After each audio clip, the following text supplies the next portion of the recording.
Hi, this is Jennifer Dimmick, one of the librarians at Newton South High School, and I've created this short tutorial to help you make the best use of the Sharpe Online Reference database. The first thing you're going to want to do if you're doing this from home is to log in over on the right-hand side by typing in the username and password. And you'll find the username and password on the library website or on the Pathfinder for your research project for your class. Now, this database contains articles from a limited number of authoritative reference ebooks focused on U.S. history and culture. Please note that Newton South does not have access to the global history and culture titles in this database.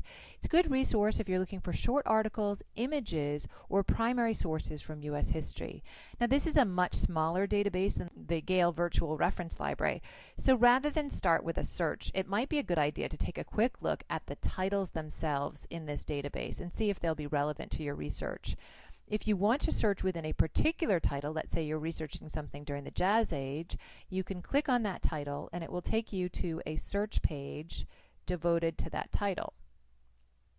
Here you can see the title at the top, Encyclopedia of the Jazz Age, and then you can go ahead and search within that title here, or learn more about it, browse it, or find more topics.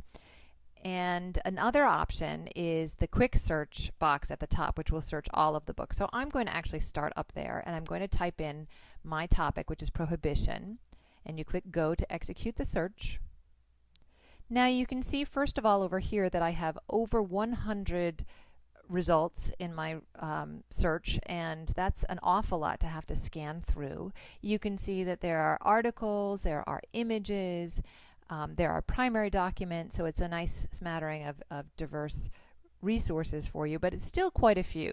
So I would recommend that you go over here onto the right margin where it says refine results, and you have an option to search within these results, which means that I can go ahead and search for something more specific within the results already retrieved for prohibition.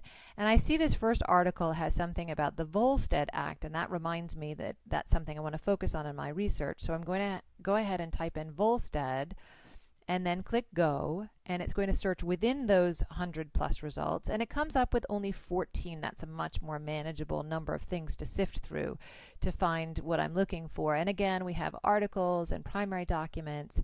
There's an article here entitled Prohibition 1920 to 1933 in the Encyclopedia of Jazz Age.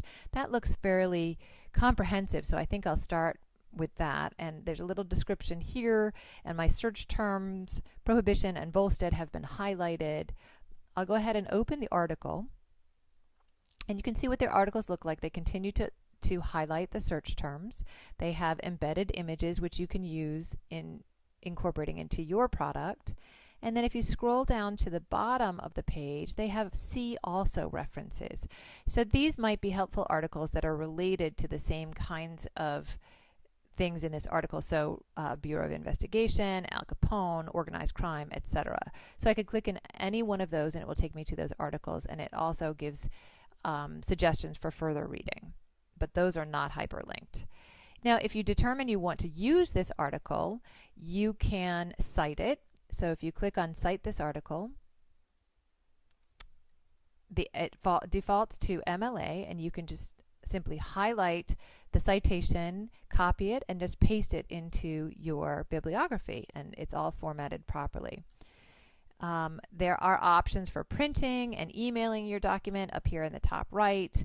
You can bookmark, much like you can do in the Gale Virtual Reference Library, but this does require that you create an account with them.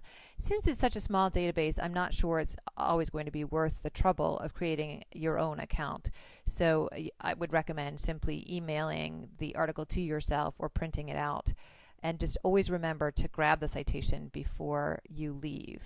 So I think that should be enough to get you going. Good luck with your research, and please come by the library to ask for help anytime. That's what we're here for.